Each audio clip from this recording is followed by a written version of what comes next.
Oi, galera, tudo bem? Esse vídeo aqui é para falar de um livro que está na lista da Federal do Paraná. E eu fiquei, assim, eu li só por conta disso, tá? Porque a escritora não me apetece muito. O livro é o A Última Quimera, da Ana Miranda. Ela é bastante famosa por fazer o quê? Por pegar a história de escritores famosos e romantizar a história deles, obviamente se baseando em alguns fatos que são reais e aí no resto preenchendo com literatura, com criatividade dela.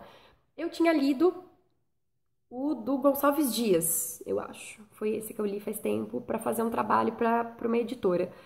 E não gostei, tanto que eu não tenho mais o livro em casa, porque eu achei bem coxinha a linguagem dela. Esse aqui eu fui ler porque uma aluna vai prestar Federal do Paraná, pediu pra eu ler pra conversar com ela e tal, e aí eu me diverti, eu achei o livro até aqui relativamente bom, assim. De novo, uma linguagem bastante coxinice, tá? Nada de muito literário, eu acho que ela tá, tipo, fazendo só um serviço que virou moda e que facilita pra você conhecer alguns escritores, mas eu não vejo muito talento, assim, aqui. Ela fez uma boa pesquisa, tal, ela teve uma ideia legalzinha, mas a escrita dela me incomoda. Já me disseram que daí as poesias dela são muito legais, mas eu não conheço, não li ainda. Tanto que se você quiser me indicar algum livro ou algum poema específico, por favor, tá? Porque eu quero conhecer mais dessa moça. E aí, esse livro aqui, A Última Quimera, vai tratar especificamente do escritor Augusto dos Anjos, que é um escritor bastante polêmico aqui no Brasil, né? Porque ele tá dentro da escola pré-modernista, então nem uma escola em si né? É um momento de transição. E ele tá lá porque não tinha onde pôr o cara, gente, porque ele faz poesia. Então ele não é naturalista, que é o que estava acontecendo aí no final do século XIX. Mas ele também não faz crítica social, então ele também não faz poesia realista. Ok. Ele não é romântico, está muito distante do romantismo e não tem o sentimentalismo exagerado aqui no texto dele. Ele não é modernista, porque o tema dele, apesar de ser moderno, a fórmula não é, porque ele faz sonetos, decassílabos, alexandrinos, sabe aqueles negócios todo tipo high-tech de poesia?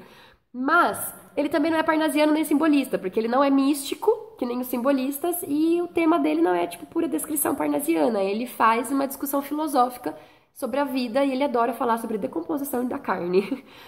Que é um tema tipo que caberia bem no modernismo, mas o resto, assim, ele não se enquadra dentro de uma caixinha, de um pacote. Então esse cara foi muito problemático desde quando ele começou a lançar os livros dele. E aí, o jeito como ela abordou a história eu achei bem legal, assim, porque quem vai contar a história seria o suposto melhor amigo dele, que é uma pessoa que tinha muito dinheiro, enquanto que Augusto dos Anjos, desde pequeno, passou por uns perrengues muito tensos de dinheiro.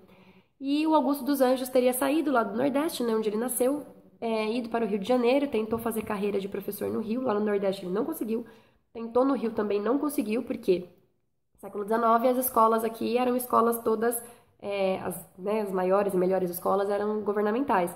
Portanto, você tinha que passar um concurso, e além de ter que fazer todo aquele aparato de apresentar-se para uma banca, passar por uma prova, aquele monte de coisa, também tinha aquela chamada QI, né? Tudo uma questão de influência e quem foi que te indicou dentro do lugar. E ele não era uma pessoa muito benquista pelos políticos, assim, ele não tinha amiguinhos lá de dentro, tipo o famoso nepotismo, tá? Então ele não conseguia vaga em lugar nenhum. Então ele migrou, depois ele acabou indo para Minas Gerais, se não me engano, acho que é. E lá ele acaba lecionando e depois virando o diretor da própria escola lá. E nessa passagem dele, esse nosso amigo vai contar a história do Augusto dos Anjos, mas tudo de trás pra frente, porque tudo começa quando ele descobre que Augusto dos Anjos faleceu. Por isso que é a última quimera, é o último sonho, né? É o último momento da vida dele que vai ser concretizado. Aí esse amigo começa a lembrar das coisas do passado e assim, não é tipo também cronológico, tá? As voltas no tempo dele, cada hora é para um momento diferente e em ordens diferentes. Então ele volta para quando Augusto estava no Rio de Janeiro, ele vem pro presente de novo. Aí ele volta quando Augusto estava lá no Nordeste. Aí ele volta pro presente de novo. Aí ele continua as coisas. Então ele fica dando uns saltos assim esquisitos. Mas eu achei o formato delicioso de ler. É muito gostoso de você ir conhecendo as personagens assim, tipo, pouco a pouco. Achei bem legal. E esse nosso protagonista, que é o narrador da história, que é o melhor amigo do Augusto dos Anjos, é apaixonado pela esposa do Augusto.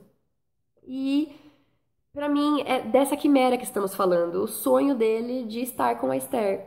E ele não pode porque é o amigo que é casado com ela e furar o zóio do amigo é muita sacanagem, né?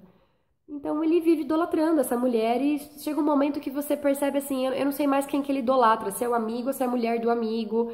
Houve um afastamento nessa amizade e você entende que talvez seja por conta da esposa do Augusto dos Anjos.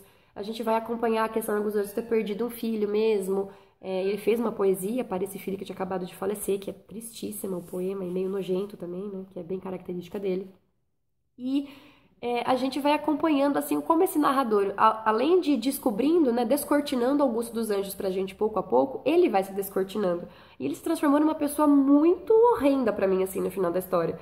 Porque ele era um cara que invejava a fama do Augusto, invejava o jeito que Augusto conseguia escrever, invejava a família do Augusto, tanto que ele acaba, tipo, fazendo com que as irmãs do Augusto se apaixonem por ele. Ele acaba desejando a mulher do outro. E parece que assim, ele vive na sombra do outro cara. Só que enquanto o Augusto passava por uns perrengues de grana violento, esse narrador que não se nomeia tinha muito dinheiro para dar e simplesmente não ajudava. Talvez por orgulho do próprio Augusto dos Anjos e talvez porque inveja impedia que eu te desse esse último empurrão, que é só o que faltava para você, tipo, é o sucesso financeiro, porque o resto que eu queria, tudo você já tem. Então eu senti que é uma idolatria que beira assim meio a doença às vezes, sabe? Uma relação meio ruim. E aí a gente vai ver esses sonhos do nosso protagonista tentando se colocar nos eixos, porque o Augusto dos Anjos dizia que ele era um cara que era muito porra louca e que estava na hora dele botar o pé no chão. O Augusto tinha o pé no chão e não era feliz tendo. Então parece que um assim era o oposto e o complementar do outro, e eles disputavam as mesmas coisas de maneiras muito diferentes, enquanto um ganhava de um lado, o outro ganhava do outro. Se eles fossem a mesma pessoa unidos, acho que tudo seria muito legal, sabe? Esse é um livro muito legal para você conhecer literatura de uma maneira muito easy, assim, porque há muitas definições do que é simbolismo, do que é parnasianismo. O Olavo Bilac aparece aqui na história, ele é um dos personagens principais aqui, e a gente vai ver o Bilac como crítico literário, como influente na cultura daquele momento. Então, é legal porque ele faz uma transição de momentos literários aqui, que é uma delícia para quem gosta de literatura, quem gosta de falar, né, sobre esse assunto, mas também para quem é leigo, porque ele vai explicar de maneira muito tranquila, muito gostosa. Eu gostei do livro, assim, eu tive uma experiência boa com a Ana Miranda nesse aqui. E faz menções a vários eventos históricos legais, assim, que ele não explica, mas para quem for prestar vestibular, você precisa conhecer a Revolta da Chibata, conhecer o Rui Barbosa, que aparece aqui, um político bastante influente que a gente teve. Ele vai falar sobre planos econômicos, então, né, o encilhamento, por exemplo. Então, tem que ter, assim, tipo, um conhecimento histórico para sacar em que momento que nós estávamos, o que estava acontecendo com a cidade do Rio de Janeiro naquele momento, porque é um paralelo, assim, que o vestibular vai acabar abordando em relação ao livro. Gostei, é um livro muito fácil, muito prático, tranquilo de ler, que não dá chabu, assim, sabe? Que você lê, tipo, nossa, 2 dias felizinho. O que eu não gosto, tipo, Senhora Companhia das Letras. Livro branco. Vocês sabem que eu tenho chilique com essas coisas, né? Segundo, custa fazer uma orelha, gente. Não encarece tanto assim o livro. E as páginas são brancas, gente. Então, sabe quando, tipo, ler à noite era impossível. Não dava, queimava o olho, gente. Eu me sentia, tipo, um vampiro abrindo a janela ao meio-dia, assim. É muito difícil.